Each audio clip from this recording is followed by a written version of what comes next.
So hey, it's me, Pete Shaw from Napa, California, back with you again.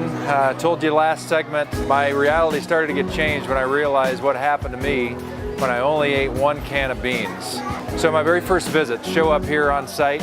This is 2008 in June. The feeding program that we're going to get going hasn't started yet.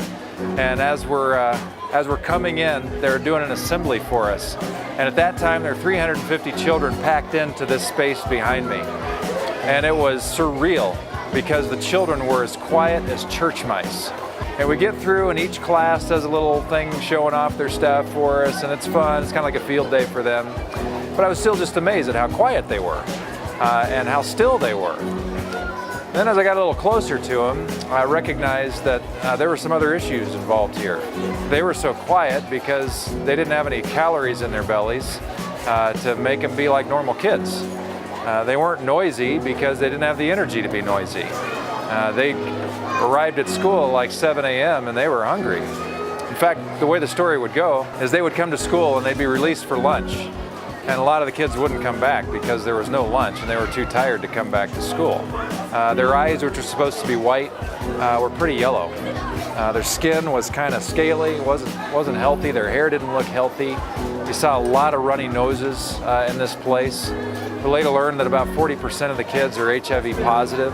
So we started the feeding program. After I left, my church got on board early and started providing the funds for that. And we're thrilled, but I wondered how it was going to go. So about a year later, a couple from our church came back to visit and see how it was going. And they came back and they couldn't wait to show me the video.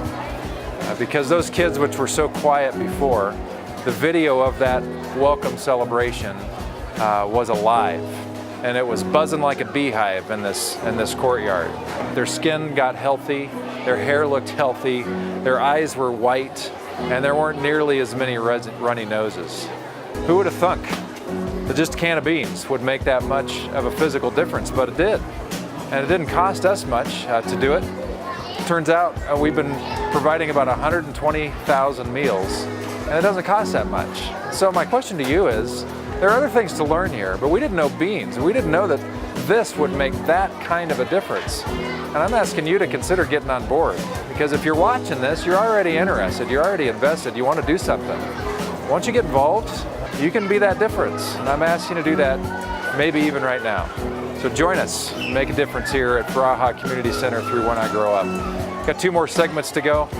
Stuff that I learned in my experience here, and I can't wait to share it with you. So until next time, we'll see you later.